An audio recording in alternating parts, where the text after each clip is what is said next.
Hello everyone, welcome to learning science. आज का हमारा टॉपिक है vibration of one dimensional diatomic lattice. आज हम देखेंगे कि जो one dimensional diatomic lattice है उसमें वाइब्रेशन कैसे होता है। तो सबसे पहले हम एक डाई एटमिक लेटिस को कंसिडर करेंगे। डाई एटमिक लेटिस में जो है एक प्रिमिटिव सेल में दो एटम्स होता है। ठीक है, प्रिमिटिव सेल के बारे में हमने पहले पढ़ा है और इसके एग्जाम्पल में सोडियम क्लोराइड, NaCl और डायमंड आता है। तो हम सपोज करते हैं दो एटम्स को, एक का मास होगा स्मॉल m, दूसरे का मास होगा कैपिटल M, और जो स्मॉल m है वो स्मॉल होगा कैपिटल M से, और ये जो दो एटम्स है उनके बीच में डिस्टेंस होगा a।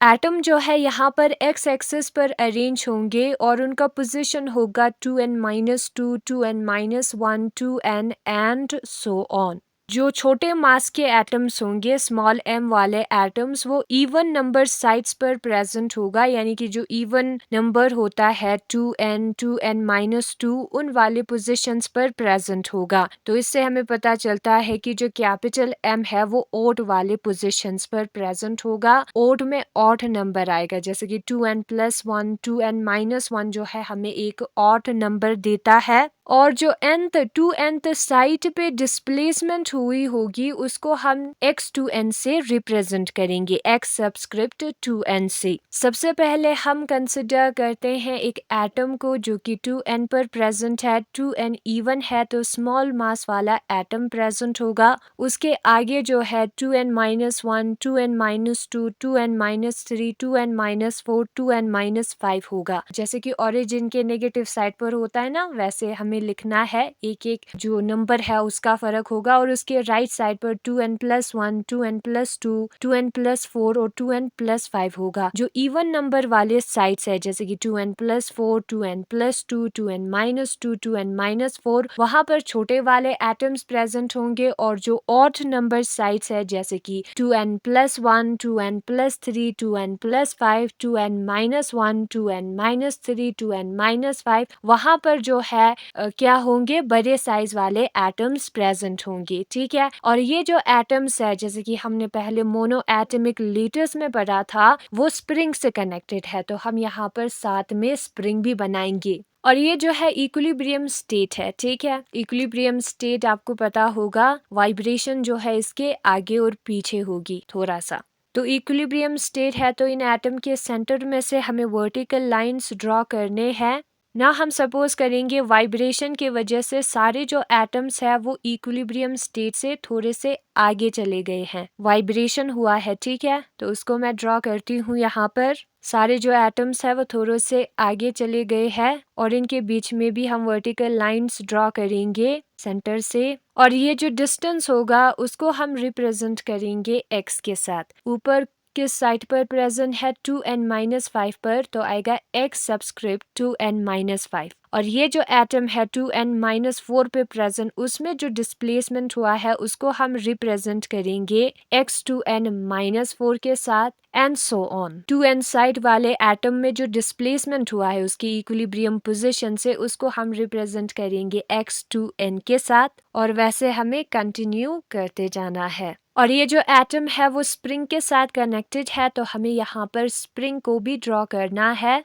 तो ये है हमारा स्ट्रेन स्टेट ना। हम सपोज करते हैं 2n वाले एटम को और उस पे निकालते हैं फोर्स, तो F2n जो है वो बराबर होगा, ये जो आगे दो एटम्स है ना उसके डिस्प्लेसमेंट को हमें लिखना है। ठीक है, तो वो है x2n-1, उसके नेबरिंग एटम्स के डिस्प्लेसमेंट को हमें लिखना है प्लस x2n+1। और ये जो एटम इटसेल्फ है उसके डिस्प्लेसमेंट को दो बार लिखना है लेकिन माइनस साइन आएगा, तो आएगा -2xn और बीटा भी आएगा। ये हुक्स लॉ वाला फोर्स हमने निकाला है। ठीक है, ये हमने कैसे निकाला है वो हमने पहले जो टॉपिक किया था मोनो एटमिक लेटिस में, वही सेम है। सबसे पहले हमें 2n-1 की वजह से 2n पर फोर्स निकालना है जो कि x2n-1 माइनस x2n के बराबर होगा। फिर 2n+1 की वजह से और उन दोनों को सम करना है तो हमें ये वैल्यू मिल जाएगा। 2n+1 की वजह से जो फोर्स होगी वो होगी x2n+1 माइनस x2n की, और यहाँ पर बीटा भी आएगा। ठीक है, और ये जो फोर्स है वो न्यूटन सेकेंड लॉ के मुताबिक double differentiation of x two n with respect to time into m के बराबर होता है। और उसी तरीके से जो बड़ा वाला एटम है हमारा F2n+1 जो कि ऑड नंबर साइड पर प्रेजेंट है, वो बराबर होगा बीटा, उसके जो दो नेबरिंग एटम्स है उसके डिस्प्लेसमेंट को हमें लिखना है जो कि है x2n और x2n+2, उसको सम करना है, फिर माइनस जो एटम इटसेल्फ है उसके डिस्प्लेसमेंट को हम लिखेंगे दो बार नेगेटिव साइन के साथ, तो आएगा नेगेटिव ऑफ 2x2n+1 के। और ये जो फोर्स है वो बराबर होगा मास इनटू डिस्प्लेसमेंट के डबल डिफरेंशिएशन के। डिस्प्लेसमेंट कौन सा आएगा, ये जो एटम है जिसको हमने कंसिडर किया है उसका डिस्प्लेसमेंट आएगा, ठीक है।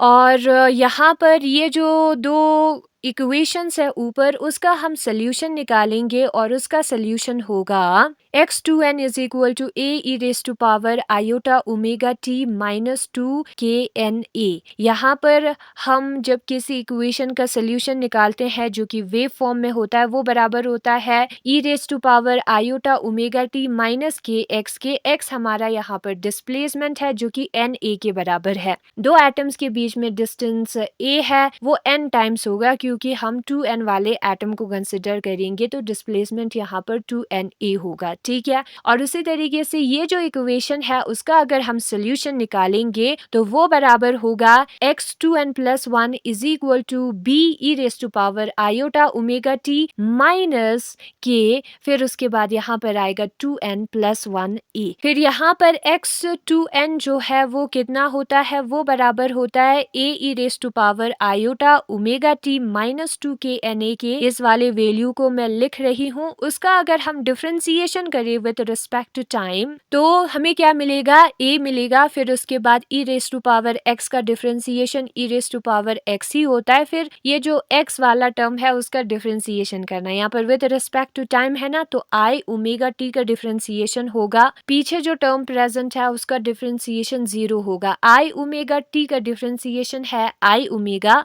t का differentiation with respect to t 1 होता है, ठीक है। तो उसको हम लिखेंगे, फिर जो हमें आंसर मिला है उसको हम दोबारा डिफरेंशिएट करेंगे, तो a i ओमेगा आएगा क्योंकि वो कांस्टेंट है, e raise to power iota omega t minus 2kNa आएगा क्योंकि e raise to power x का डिफरेंशिएशन वही होता है। फिर जो पावर में i ओमेगा t है उसका हम डिफरेंशिएशन करेंगे जो कि i ओमेगा आएगा, नेगेटिव ऑफ 2kNa का डिफरेंशिएशन 0 आएगा इसलिए हमने नहीं लिखा है। फिर उसके बाद i इंटू आई स्क्वायर होगा, omega into omega, omega square होगा। और ये जो आई स्क्वायर है, आयोटा का स्क्वायर है, वो -1 के बराबर होता है, तो double differentiation of x2n upon dt जो है वो बराबर होगा नेगेटिव ऑफ a ओमेगा का square e raise to power iota omega t minus 2kNa के। सिमिलरली इसी वे में हमें क्या करना है, इसी वे में हमें जो है x2n+1 वाला इक्वेशन है ना उसका डबल डिफरेंशिएशन करना है, तो यही सेम आएगा, लेकिन यहाँ पर जो एम्पलीट्यूड है वो b होगा और e raise to power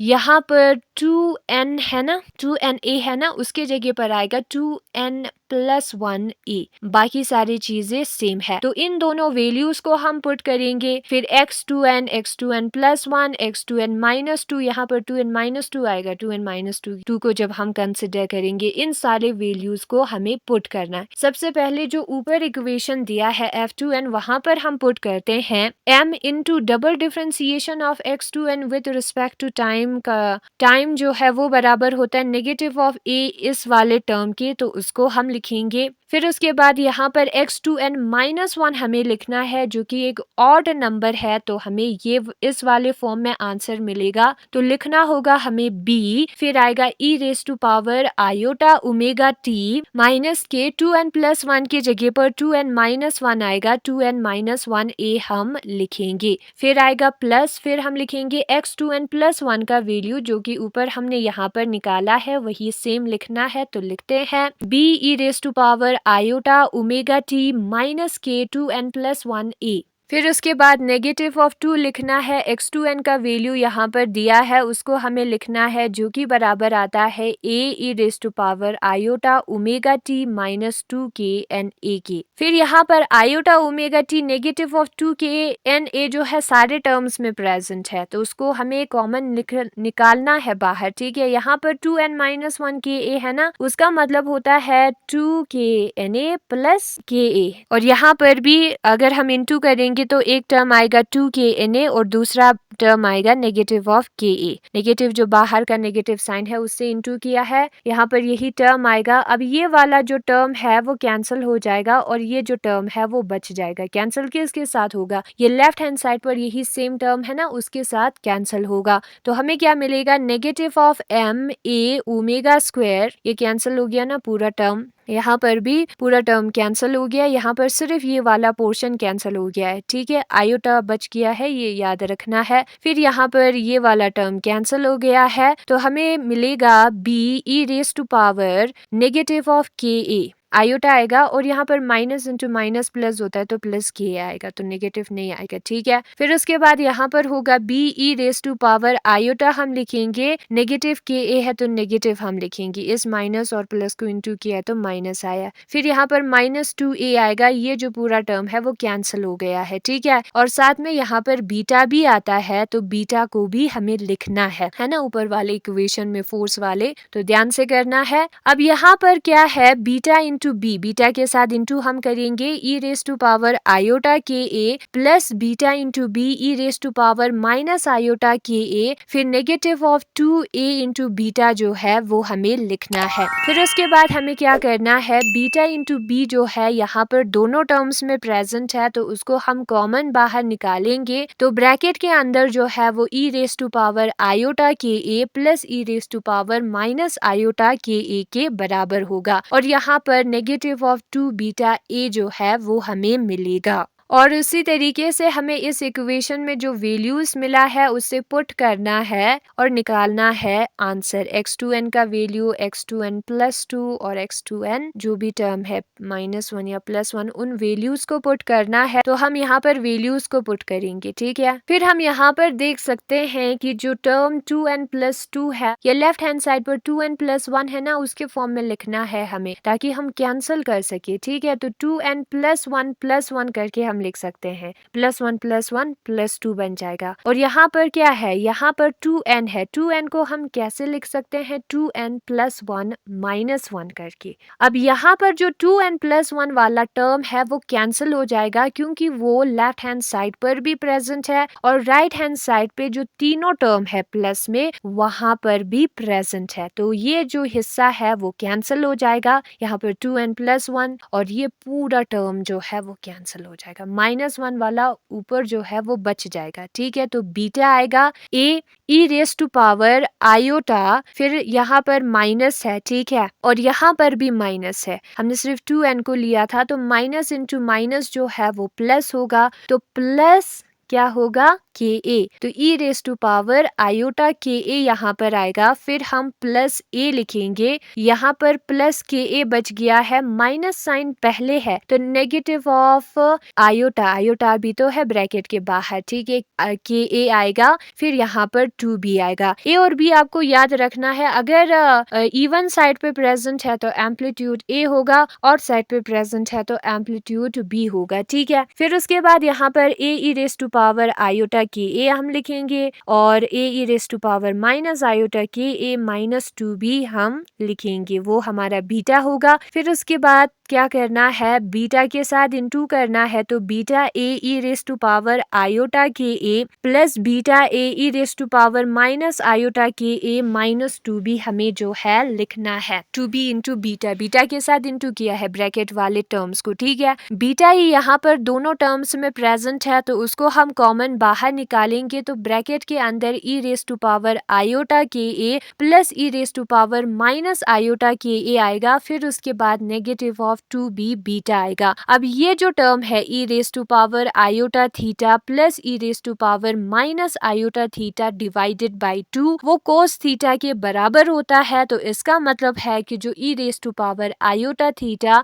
plus e raise to power minus iota theta जो है वो 2 कोस थीटा के बराबर होगा। तो उसे हमें यहाँ पर लिखना है बीटा ए। इस वाले टर्म के जगह पर हम 2 कोस के ए लिखेंगे क्योंकि थीटा जो है यहाँ पर के ए है, आयोटा के साथ प्रेजेंट है ना। नेगेटिव ऑफ 2 बीटा बी हमने लिखा, यहाँ पर भी e raise to power iota k a minus e raise to power minus iota k a के जगह पर 2 कोस के ए हमें लिखना है। ठीक है, पहले जो दो इक्वेशंस हमें मिला था उसको मैं यहाँ पर लिख देती हूँ, फिर उसके बाद जो राइट हैंड साइड पे टर्म्स प्रेजेंट है उसको मैं लेफ्ट हैंड साइड पर लिखूंगी तो साइन में चेंजेस आएगा। ठीक है, यही दो इक्वेशंस में। अब यहाँ पर हम देख सकते हैं कि जो ए है वो दोनों में कॉमन प्रेजेंट है, तो क्या होगा 2 beta minus m omega square जो है वो एक साथ आ जाएगा, ए को हम कॉमन बाहर निकालेंगे। फिर हमें लिखना है नेगेटिव ऑफ 2 बीटा कोस के ए और बी को हम अलग से लिखेंगे। ठीक है, और यहाँ पर बी कॉमन है। ठीक है, नेगेटिव ऑफ 2 बीटा बी का साइड चेंज करेंगे तो वो प्लस बन जाएगा,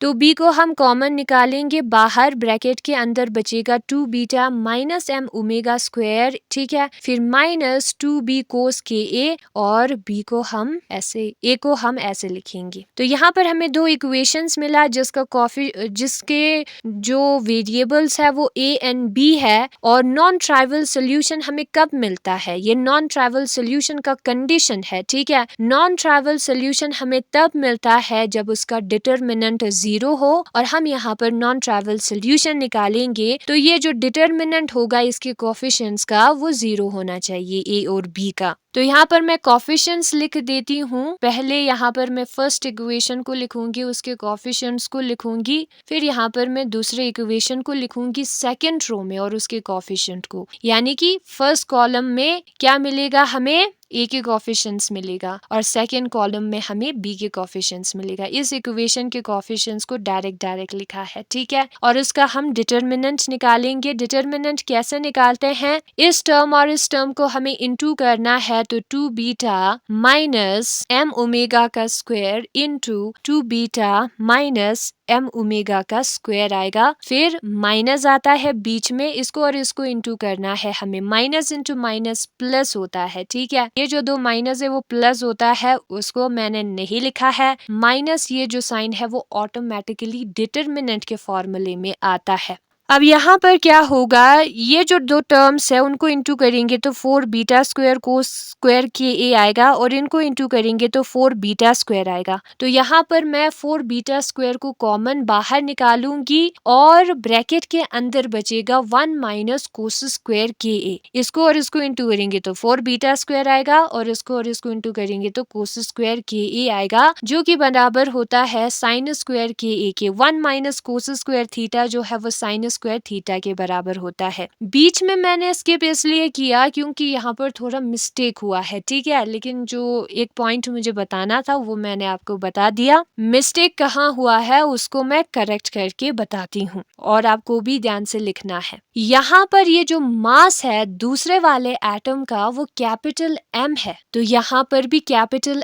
एम आएगा। जहां पर भी हम जो बिगर एटम है उसको कंसिडर कर रहे हैं उसके मास में कैपिटल एम आएगा, तो यहाँ पर भी कैपिटल एम आएगा। दूसरे वाले इक्वेशन में हमने दो इक्वेशंस निकाले थे, एम होगा कैपिटल एम, यहाँ पर तो मैंने कैपिटल एम लिखा है। तो हमें जो है इन दोनों टर्म्स को इंटू करना होगा, तो इसका स्क्वायर नहीं आएगा क्योंकि यहाँ पर स्मॉल एम है और यहाँ पर कैपिटल है एम है, तो इनको इंटू करेंगे तो इसका होल स्क्वायर नहीं आएगा। ठीक है, यहाँ पर मैंने होल स्क्वायर करके आंसर निकाला था, वही चीज मुझे करेक्ट करनी थी। तो क्या करना है हमें, यहाँ पर ये जो पोर्शन जो मिस्टेक हुआ है उसको आपको ध्यान में रखना है जब आप सॉल्व कर रहे हो इस क्वेश्चन को। तो हम क्या करेंगे, सबसे पहले 2 बीटा के साथ ये जो टर्म ब्रैकेट में प्रेजेंट है उसको इंटू करेंगे, फिर माइनस एम ओमेगा स्क्वायर के साथ ये जो टर्म ब्रैकेट में प्रेजेंट है उसको इंटू करेंगे, फिर आएगा यहाँ पर minus 4 beta square cos square k ए और वो जो है 0 के बराबर होगा। 2 बीटा इंटू 2 बीटा जो है वो 4 बीटा स्क्वायर के बराबर आएगा और इसको इंटू करेंगे तो 2 बीटा m ओमेगा स्क्वायर के बराबर आएगा। इसको इंटू करेंगे तो m ओमेगा स्क्वायर 2 बीटा के बराबर आएगा। कैपिटल M और स्मॉल m को ध्यान से लिखना है। माइनस इंटू माइनस प्लस होगा,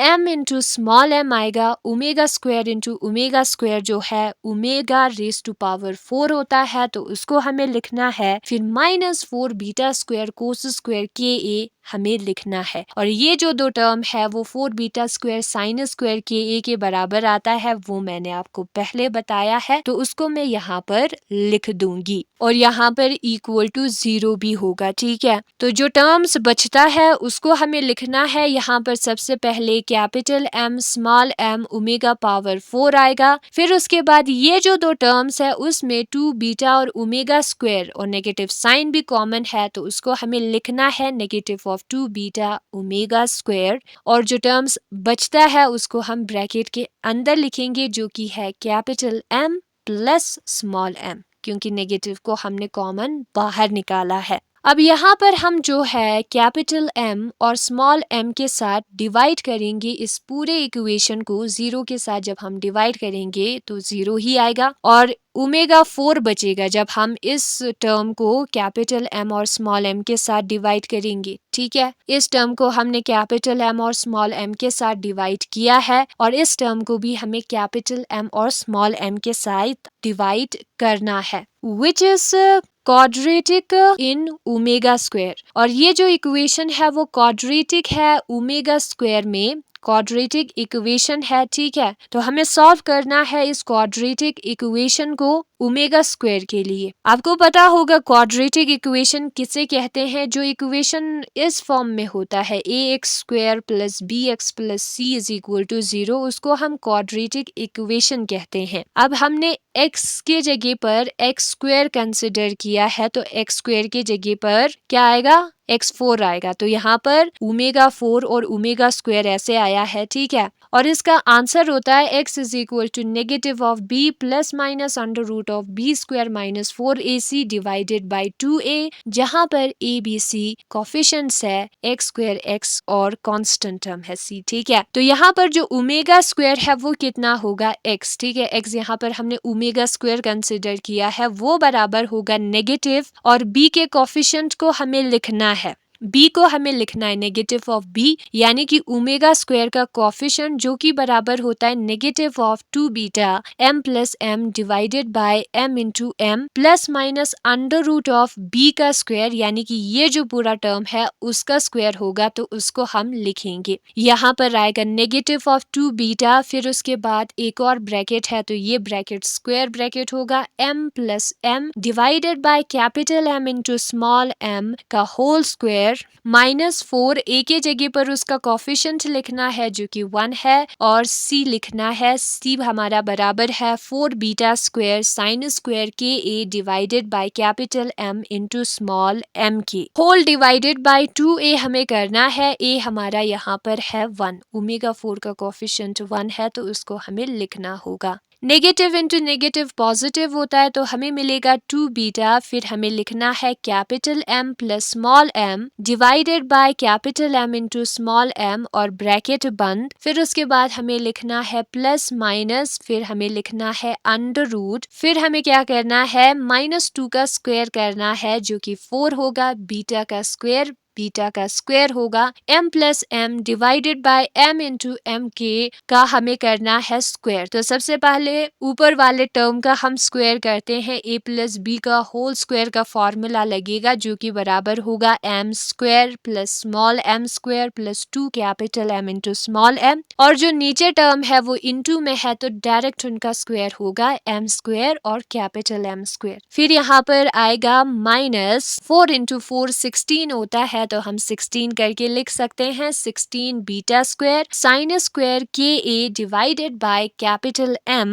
into small m divided by 2 होता है। अब यहाँ पर हम लिखेंगे जो टर्म है ऊपर दिया हुआ उसको डिवाइडेड बाय 2 करेंगे। अलग से हम डिवाइड कर सकते हैं क्योंकि बीच में प्लस और माइनस है, ठीक है। तो हमें लिखना है बीच में प्लस और माइनस, और ये जो पूरा टर्म है उसको भी हमें 2 के साथ डिवाइड करना है, तो 1/2 को मैं बाहर लिख देती हूँ। यहाँ पर ये जो 3 टर्म्स है जिसको हमने प्लस किया है उसको हम अलग से क्या कर सकते हैं, डिवाइड कर सकते हैं कैपिटल एम स्क्वायर और स्मॉल एम स्क्वायर के साथ। तो हमें क्या मिलेगा, M square divided by small M square capital M square, ये दोनों cancel, 1 upon small M square होगा। और इसको अलग से डिवाइड करेंगे तो यहाँ पर 1 अपॉन स्मॉल एम स्क्वायर बच जाएगा, और इसको अलग से डिवाइड करेंगे तो यहाँ पर बच जाएगा 2 divided by small M into capital M, और बाकी सारे टर्म्स जो है वो सेम है। ऐसा हम कर सकते हैं, ठीक है। अगर बीच में प्लस हो तो अलग से डिवाइड हम कर सकते हैं। यहाँ पर 2 और 2 जो है वो कैंसिल हो जाएगा, तो बीटा जो है वो हमारा बराबर आएगा 1/m प्लस 1/कैपिटल M से। बीच में प्लस है तो अलग से हम डिवाइड कर सकते हैं, तो अलग से हमने डिवाइड किया है।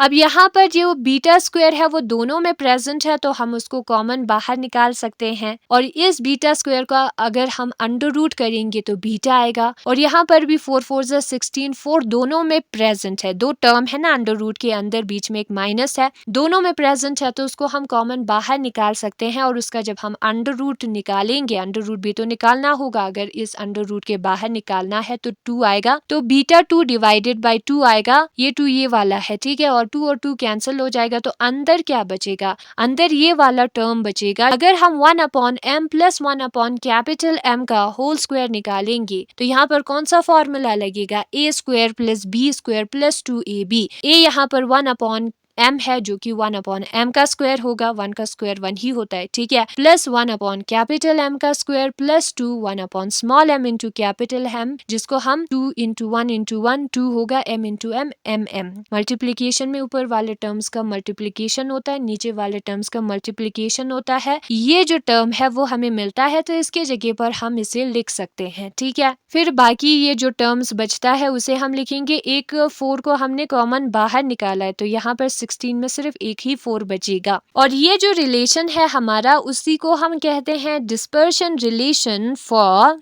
One dimensional diatomic lattice. जो वन डायमेंशनल डायएटमिक लेटिस होता है उसका डिस्पर्शन रिलेशन जो है वो यहाँ पर दिखाया है। ना हम क्या करेंगे, ना हम राइट करेंगे 2 वैल्यूज किसका, ओमेगा स्क्वायर का, जो कि एक पॉजिटिव में होगा और दूसरा नेगेटिव में होगा। जो पॉजिटिव में वैल्यू है वहां पर ये प्लस वाला आएगा, और जो नेगेटिव में वैल्यू है वहां पर ये माइनस वाला आएगा। बाकी सारे टर्म्स सेम है। तो ओमेगा पॉजिटिव स्क्वायर जो है वो beta one by small m plus one by capital M plus minus वाला नहीं आएगा, ठीक है, under root of 1/m plus one by capital M का whole square minus 4 beta square sine square Ka divided by capital M into small m आएगा, और बीटा भी होगा यहाँ पर। और ओमेगा नेगेटिव स्क्वायर जो है वो यही सेम है, लेकिन यहाँ पर नेगेटिव साइन आएगा। तो ये रहे हमारे आंसर्स, और वही चीज जो है वो बुक में भी दिया है। बुक में क्या लिखा है, vibration of one dimensional diatomic lattice. Now we consider the case of diatomic lattice. हम जो है डायएटमिक लेटिस को कंसिडर करेंगे जो कि वन डायमेंशनल है, यानी कि इसका अरेंजमेंट जो है वो सिर्फ एक ही एक्सिस पर हुआ होगा, यहाँ पर एक्स एक्सिस है, ठीक है। और डायएटमिक लेटिस हम किसे कहते हैं, वो लेटिस जिसके प्रिमिटिव सेल में, यूनिट सेल को हम प्रिमिटिव सेल कहते हैं कि नहीं, इसके बारे में मैंने पहले वीडियो बनाया है। जिसके प्रिमिटिव सेल में 2 एटम्स हो उसको हम कहते हैं डायएटमिक लेटिस। जैसे कि NaCl स्ट्रक्चर में हमें ये डायएटमिक लेटिस देखने को मिलेगा, और डायमंड के स्ट्रक्चर में भी मिलेगा। और जो मास है 2 एटम्स का, उसको हम सपोज करते हैं स्मॉल m और कैपिटल M, और जो स्मॉल m है वो स्मॉलर होगा कैपिटल M से, और जो 2 नियरेस्ट नेबर है उसके बीच में जो डिस्टेंस है वो a होगा। और हम सपोज करते हैं कि जो एटम्स है उसको हमने x एक्सिस पे रखा है, और वो जो है किस साइड्स पर प्रेजेंट है, किस पोजीशंस पर प्रेजेंट है, 2n-2, 2n-1, 2n and so on पर प्रेजेंट है। अब जो स्मॉलर मास के एटम है वो इवन नंबर साइड्स पर प्रेजेंट है, ठीक है, इवन नंबर आपको पता होगा, इवन नंबर साइड्स पर प्रेजेंट है। और एटम जिसका मास ज्यादा है वो ऑड नंबर साइड्स पर प्रेजेंट है। और और जो डिस्प्लेसमेंट होगा 2n साइड पर वो x सबस्क्रिप्ट 2n के बराबर होगा। तो x के नीचे जो वो पोजीशन पर प्रेजेंट है उसको लिखेंगे तो हमें डिस्प्लेसमेंट मिल जाएगा। बाकी सारे असम्पशंस जो है वो मोनो एटमिक लेटस में जो हमने कंसिडर किया था वही सेम है। फिर उसके बाद हम इक्वेशन ऑफ मोशन निकालेंगे दोनों टाइप्स ऑफ एटम्स के लिए। तो हमें पता है जो फोर्स है वो कितना होता है, फोर्स जो है वो mass into double differentiation of displacement के बराबर होता है। तो यहाँ पर x2n नहीं, डबल डिफरेंशिएशन ऑफ x2n होगा, मिस प्रिंट हुआ है, ठीक है। और वो हमारा बराबर होता है हुक्स लॉ के मुताबिक बीटा। x2n पे निकाल रहे हैं तो उसके जो नेबरिंग एटम्स है उसका डिस्प्लेसमेंट हमें लिखना है, प्लस करना है उसको माइनस जो एटम इटसेल्फ है उसके डिस्प्लेसमेंट के 2 टाइम्स नेगेटिव के बराबर आएगा। और उसी तरीके से जो फोर्स है 2n+1 एटम के लिए वो यहाँ पर दिया है। यहाँ पर double displacement of x2n+1 with respect to time का डिफरेंशिएशन आएगा, ठीक है। डबल डिफरेंशिएशन आएगा डिस्प्लेसमेंट का विद रिस्पेक्ट टू टाइम। और ये जो दो इक्वेशन है उसका सोल्यूशन जो है वो यहाँ पर दिया है। मेथड सेम है, जो मोनो एटमिक लेटिस में हमने किया था उससे सेम है। फिर फिगर यहाँ पर दिया है, फिगर वही सेम है। जो छोटे एटम्स है वो इवन पोजीशन पर प्रेजेंट होंगे और जो बड़े एटम्स है वो ऑड पोजीशंस पर प्रेजेंट होंगे और उनका डिस्प्लेसमेंट हुआ होगा। वाइब्रेशन में एटम या तो थोड़ा सा आगे जाएगा या थोड़ा सा पीछे जाएगा अपनी मेन पोजीशन से। तो वो जो डिस्टेंस है मेन पोजीशन से जो आगे पीछे गया है वो है हमारा डिस्प्लेसमेंट। यहाँ पर थोड़ा मिस प्रिंट हुआ, इस बुक में बहुत सारे मिस प्रिंट हुए हैं चीजें।